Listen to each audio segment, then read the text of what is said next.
Bonjour! Dans la série des paradoxes qui rendent fou, nous allons faire ici une petite expérience qui met en lumière un phénomène statistique absolument stupéfiant. On dispose de deux boîtes, A et B, et dans chacune d'elles, on va y placer des petites boules en chocolat. Alors, dans la boîte A, on dépose une petite boule rouge et deux petites boules blanches.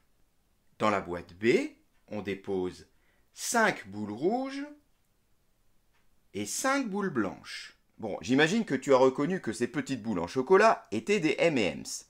Et on est bien d'accord que les boules rouges sont bien meilleures que les boules blanches, on les préfère. Alors, admettons qu'on tire au hasard une boule dans une de ces deux boîtes. Alors la question est quelle boîte choisir pour avoir le plus de chances d'obtenir une boule rouge, vu qu'on préfère les boules rouges? Eh bien, il vaut mieux faire l'expérience avec la boîte B. En effet, admettons qu'on tire une boule dans la boîte A. Une boule sur les 3 est rouge. 1 sur 3, soit 33% de chance d'avoir une boule rouge. Si on tire une boule dans la boîte B, on a 5 boules rouges, 5 boules blanches, donc 5 boules sur 10 sont rouges, la moitié, soit 50%. La proportion de boules rouges est donc bien supérieure dans la boîte B.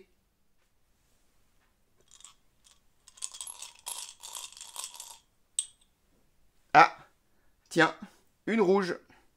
Non, on ne mange pas le M&M's, on attend la fin de la vidéo. Alors on va prendre maintenant deux nouvelles boîtes, je vais faire un petit peu de place. Voilà donc mes deux nouvelles boîtes qu'on va toujours appeler boîte A, boîte B. Je garde pour l'instant les deux autres boîtes ici, mais on les oublie un instant et donc on va faire une nouvelle expérience avec ces deux nouvelles boîtes A et B. Alors, dans cette nouvelle boîte A, on dépose 8 petites boules rouges et 3 petites boules blanches. Dans cette nouvelle boîte B, on dépose 6 petites boules rouges et 2 boules blanches. Alors, calculons maintenant la proportion de boules rouges qu'on a dans chaque nouvelle boîte A et B pour cette deuxième expérience. Eh bien, dans la boîte A, on a dit qu'on a 8 boules rouges et 3 boules blanches. On a donc 11 boules en tout, ce qui fait qu'on a une proportion de 8 sur 11 boules rouges. Je mets ça en pourcentage, 8 divisé par 11 fois 100, on obtient 73% de boules rouges dans la boîte A. Dans la boîte B, eh bien on a dit qu'on a 6 boules rouges et 2 boules blanches. Je fais le calcul, ça fait donc 6 plus 2, 8 boules en tout dans cette deuxième boîte. Proportion de boules rouges, 6 huitièmes, 6 sur 8, 6 divisé par 8 fois 100, on trouve 75%. Eh bien, la proportion de boules rouges est à nouveau supérieure dans la boîte B. Comme on préfère les boules rouges, on le sait bien maintenant, eh bien, pour avoir le plus de chances d'en tirer une, il faudra donc à nouveau choisir la boîte B. Troisième expérience. Ce que je te propose maintenant de faire, c'est de regrouper ensemble le contenu des deux boîtes A, puis ensuite des deux boîtes B. Donc on va déjà commencer par regrouper le contenu des deux boîtes A. Ainsi, on se retrouve avec une unique boîte A qui contient donc les boules de la première et les boules de la deuxième expérience. On fait de même avec les deux boîtes B et on regroupe donc ensemble le contenu des deux boîtes. On se retrouve maintenant avec une unique boîte A et une unique boîte B. Ma question est la suivante. Maintenant, quelle est de la boîte A ou de la boîte B, celle qui me donnerait le plus de chances d'obtenir une boule rouge, puisqu'on sait qu'on préfère les boules rouges, en tirant au hasard une boule dans une de ces deux boîtes. Alors, évidemment, on a envie de dire la boîte B, cela semble logique. Tout à l'heure, dans la première expérience, la boîte B l'emporte devant la boîte A. Ensuite, dans la deuxième expérience, la boîte B l'emporte encore devant la boîte A. Eh bien, en regroupant les contenus des deux boîtes, on se doute bien qu'on garderait l'ordre. Cela ne devrait rien changer et cela devrait être donc la boîte B qui nous donnerait la plus grande proportion de boules rouges. Intuitivement, on pourrait même penser que l'écart va se creuser. Eh bien, ce que je te propose de faire, c'est de mettre la vidéo en pause et d'effectuer les calculs pour le vérifier. Alors, tu as trouvé? Correction. Rappelons d'abord les données. Dans la première expérience, sur la première ligne, Pour la boîte A, on avait une boule rouge et deux boules blanches, soit 33% de boules rouges. Pour la boîte B, 5 rouges et 5 blanches, ce qui fait la moitié, 50% de boules rouges. Eh bien, on rappelle une fois de plus ici qu'il vaut mieux tirer une boule rouge dans la boîte B pour avoir plus de chances d'obtenir une telle boule. Deuxième expérience, dans la boîte A, 8 rouges et 3 blanches, ce qui nous donne une proportion de 73%. 6 rouges et 2 blanches, ce qui nous renvoie à 75%. Dans la deuxième expérience, on préférerait aussi tirer une boule dans la boîte B. Alors, qu'est-ce qui se passe après regroupement? Eh bien, on fait tout simplement la somme des boules rouges et la somme des boules blanches. Tout ça va se trouver dans une même boîte. Alors, pour les boules rouges, je fais donc 1 plus 8, soit 9 boules rouges. Et pour les boules blanches, 2 plus 3, soit 5 boules blanches. On aura donc dans la boîte A, 9 boules rouges et 5 boules blanches. On va faire la même chose dans la boîte B. 5 et 6 nous font 11 boules rouges. 5 et 2 nous font 7 boules blanches. On aura donc 11 boules rouges et 7 boules blanches dans la boîte B. Calculons maintenant les proportions de boules rouges qui se trouvent dans chacune des boîtes après regroupement. Alors, proportion de boules rouges dans la boîte A. Eh bien, je vais tout simplement diviser le nombre de boules par le nombre de boules total. J'ai 9 boules rouges et au total, j'ai 9 et 5, 14 boules. On multiplie par 100 pour obtenir le résultat en pourcent. Tu fais ce calcul, on trouve une valeur approchée en réalité qui est de 64%. On a donc 64% de boules rouges après regroupement. Alors, on va donc maintenant calculer la proportion de boules rouges après regroupement dans la boîte B. Donc, eh bien, on va faire le même calcul. On a 11 boules rouges dans la boîte B. Sur, au total, 11 plus 7, 18 boules. 11 sur 18, c'est la proportion.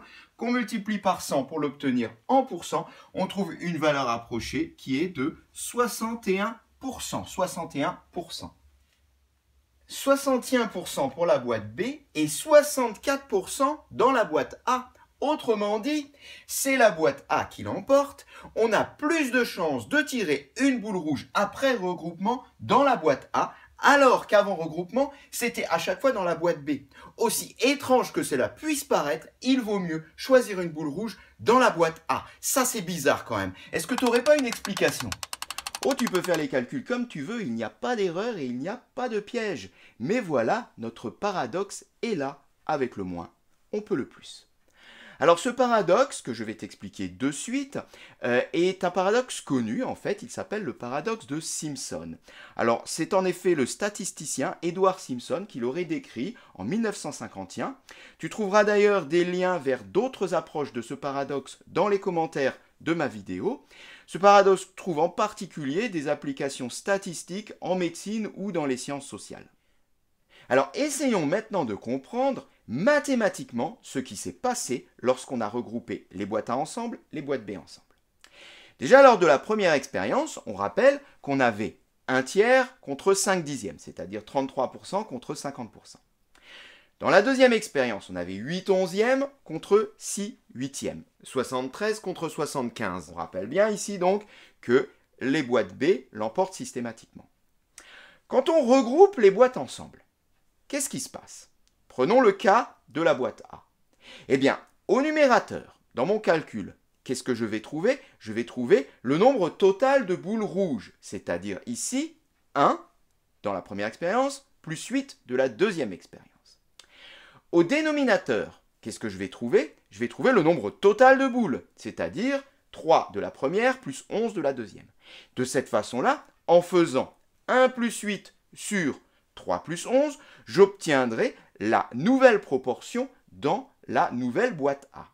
Mais attention, quand on regarde dans les détails le calcul, il n'est pas vrai que 1 tiers plus 8 onzièmes est égal à 1 plus 8 sur 3 plus 11. C'est pas comme ça qu'on fait une addition de fractions. On met au même dénominateur quand on additionne les fractions. On ne fait certainement pas la somme des numérateurs et la somme des dénominateurs. Donc comme ça, déjà, a priori, il n'y a aucune raison que l'ordre soit conservé.